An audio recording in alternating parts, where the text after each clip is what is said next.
ইয়াতে আজি উপস্থিত থকা প্ৰায় 1000 মানুহৰ সন্মুখত মই প্ৰতিশ্ৰুতি দিলো মই যদি বিধায়ক হ'বলৈ পাওঁ প্ৰথমতে আপোনালোকৰ এই ৰাস্তাটো মই কৰিম ইনশাআল্লাহ আপোনালোকক দিয়া কৰিম কয়াকুছিত মোৰ শিক্ষাগত অৰ্হতা MA MPhil আৰু BEd কৰিছো আৰু গভৰ্ণমেণ্ট চাকৰি এটা কৰিছিলো অসম চৰকাৰৰ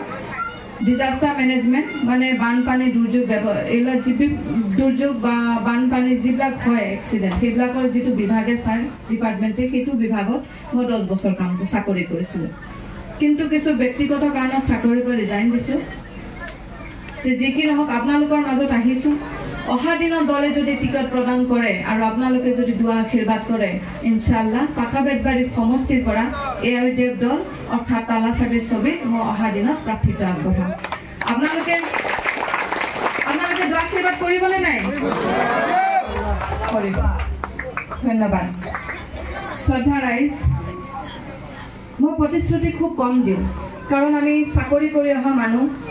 এক্সিকিউটিভ লাইনত থকা মানুহ কাম কাজ কৰা মানুহ এটা প্ৰতিশ্ৰুতি তাতে দিওঁ যত আমি কাম কৰিব পাৰিম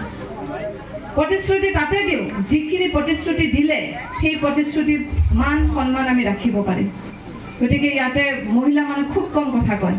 যিমান মিটিঙত পাইছো গৈছো এনেকুৱা সভাত মহিলা মানুহ উঠি নাহে গতিকে ইয়াতে মোক বাইৰে বুজি এজনে উঠি ভাল এটা কথা কৈছে এই অঞ্চলৰ সমস্যাৰ কথা কৈছে মই নিজেও আহি দেখিছো আৰু এজন ইয়াতে আহতে কৈছে আমি ৰুবুল নাম তেওঁ কৈছে যে বাইদেউ এই ৰাস্তাটো 1910 চনৰ পৰা এনেকৈ আছে ভোটটো কেৱল দিওঁ লৈ যায় প্ৰতিশ্ৰুতি দিয়ে হয়তো কয় বিধায়ক হোৱাৰ পিছত প্ৰথম কাম এইটোৱে কৰিম কিন্তু এই কামটো আৰু নকৰে গতিকে মই কৈছো না প্ৰতিশ্ৰুতি খুব কম দিওঁ যিটো কৰিম বা বিশ্বাস আছে অন্তৰত বা আপোনালোকৰ সহায় সহযোগ কৰিব সেইটো কামতে প্ৰতিশ্ৰুতি দিম গতিকে ইয়াতে আজি উপস্থিত থকা প্ৰায় 1000 মানুহৰ সন্মুখত মই প্ৰতিশ্ৰুতি দিলো মই যদি বিধায়ক হ'বলৈ পাওঁ প্ৰথমতে আপোনালোকৰ এই ৰাস্তাটো মই কৰিম ইনশাআল্লাহ আপোনালোকক দিয়া কৰিম